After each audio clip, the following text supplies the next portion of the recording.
Hello, welcome to Storytime at Park River Bible Camp. My name is David and I will be reading the second half of Polar Bears Past Bedtime by Mary Pope Osborne and illustrated by Sal Murdoch. Chapter 6, Flying Bears.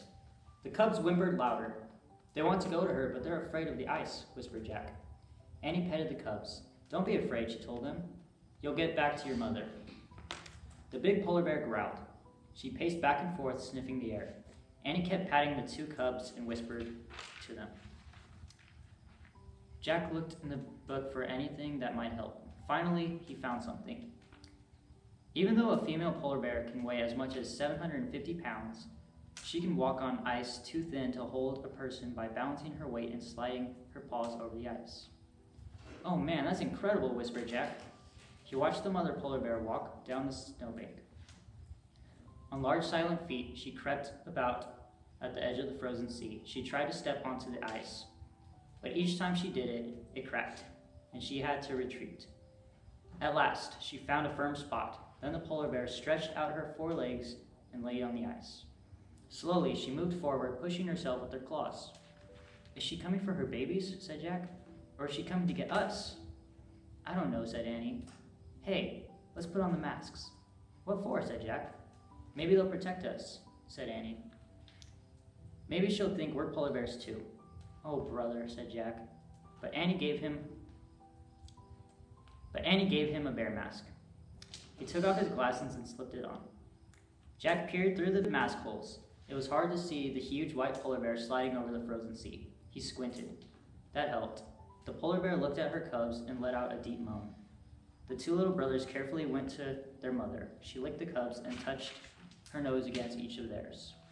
Then they crawled onto her back. They're safe now, said Jack. Even if the mother breaks through the ice, she can swim with them to the shore. Yeah, I just wish she wouldn't leave us behind, said Annie. The mother bear slowly turned her body around.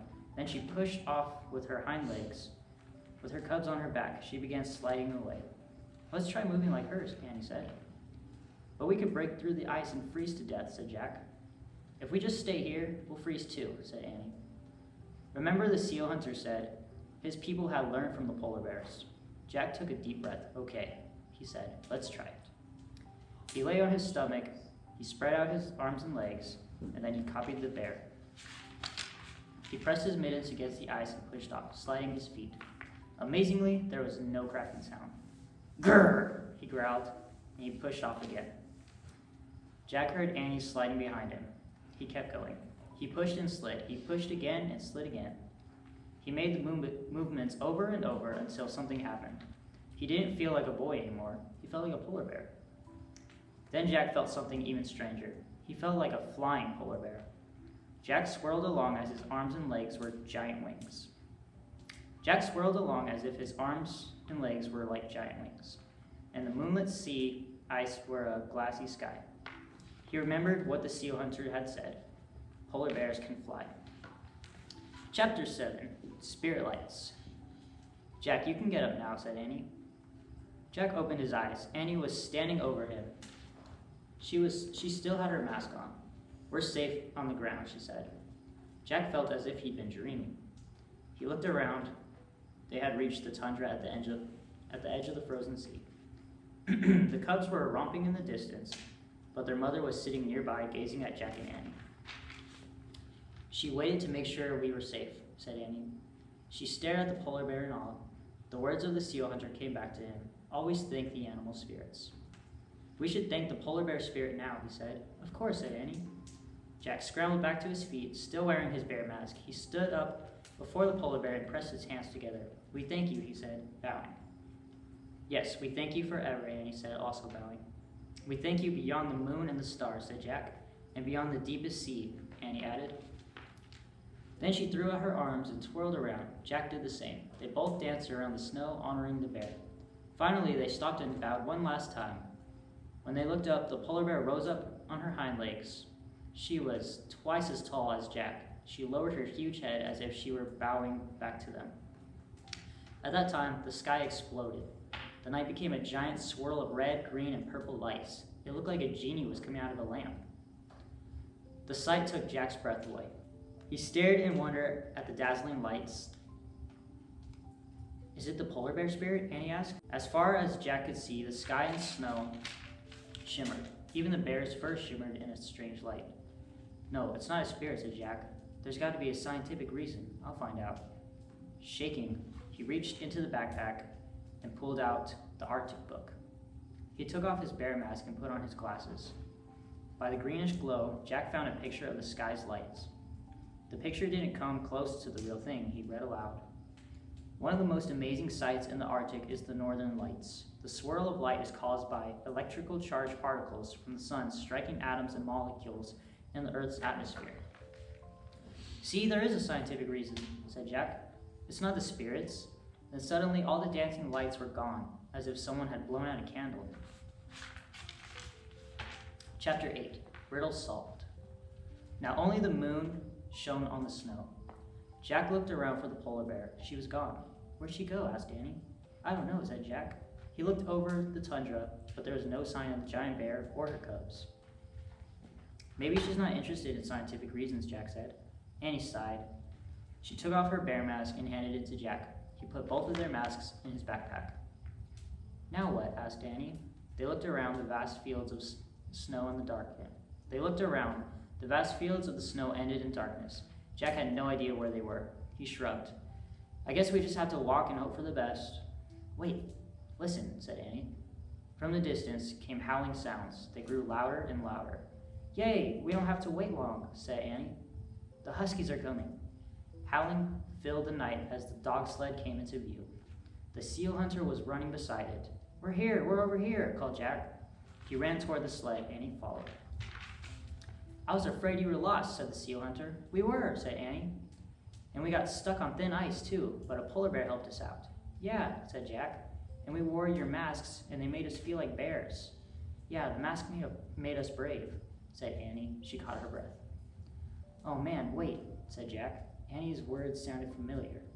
He took out his notebook and read Morgan's riddle aloud.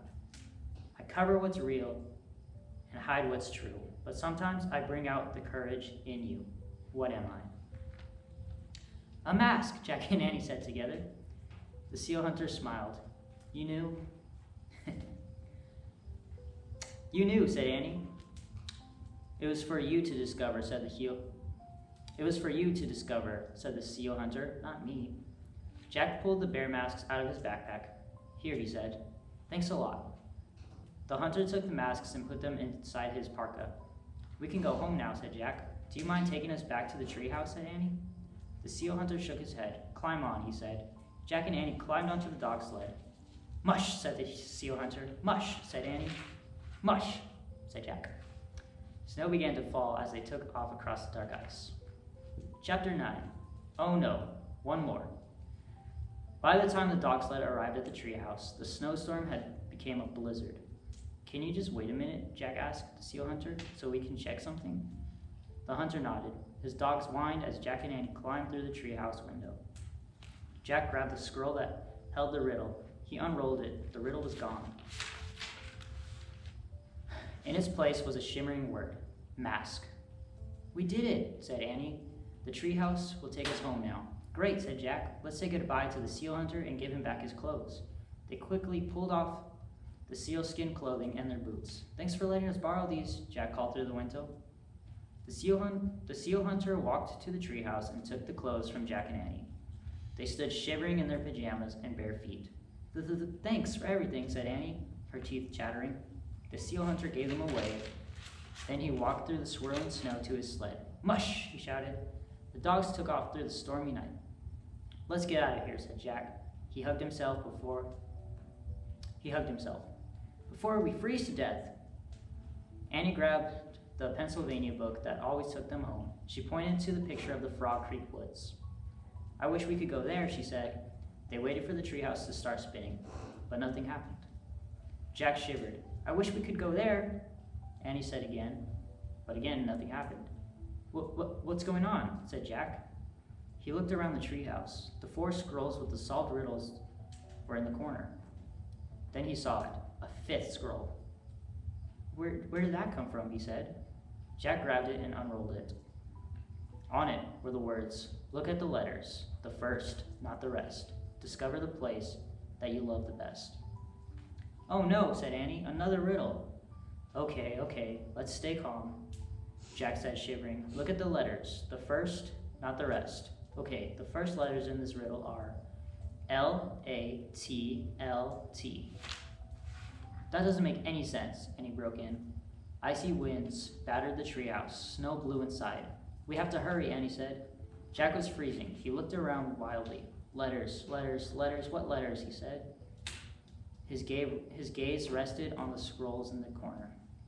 Maybe we should look at the letters of the answers, he said. Right, said Annie. They began unrolling the scrolls. The scroll from the adventure under the ocean said, oyster. The scroll from the trip to the Wild West said, echo. The scroll from the journey to Africa said, honey, and the scroll from the Arctic said, mask.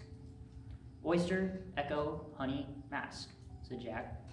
Their first letters are O-E-H-M. That doesn't make any sense either, said Annie. Yeah, but maybe we have to unscramble those letters, said Jack. O-E-H-M. They could spell hemo, or miho, or home, said Jack. Home, cried Annie. That's the place we love the best. Jack unrolled the fifth scroll again, and the riddle was gone. In its place was one shimmering word, home. Yay, cried Annie. She grabbed the Pennsylvania book. I wish we could go home, home, home, home. The treehouse started to spin. It spun faster and faster and faster than everything was still, absolutely still. Chapter 10, Master Librarians. Warm air washed over Jack. It felt wonderful. You have succeeded in your quest, said a soft, soothing voice. Are you glad to be home? Jack opened his eyes. Morgan Le Fay stood in the moonlight. Yes, he said. We solved all the riddles, said Annie. Indeed, said Morgan. You have proved that you can find answers to very hard questions. She reached into the folds of her robe and took out 2 thin pieces of wood. A magic library card for each of you, she said. She gave one to Annie and one to Jack. Oh man, said Jack, feeling the card. The wooden card was as thin and smooth as an ordinary library card. On its surface shimmered the letters M and L. These are your Master Librarian cards, said Morgan. You are the newest members of the Ancient Society of Master Librarians. So what do we do with them, asked Jack. Take them to your future journey, said Morgan. Only a very wise person or another Master Librarian will be able to see letters. These will be the people who can help you. Wow, said Annie. Can we go to the mission now? Wow, said Annie. Can we go on a mission right now? Now you must go home and rest, said Morgan. I'll come back for you soon. Jack and Annie put their secret cards in their pockets. Then Jack took out the Arctic book and put it with the other books. Goodbye, he said. See you soon, said Annie to Morgan, and Morgan gave him a little wave.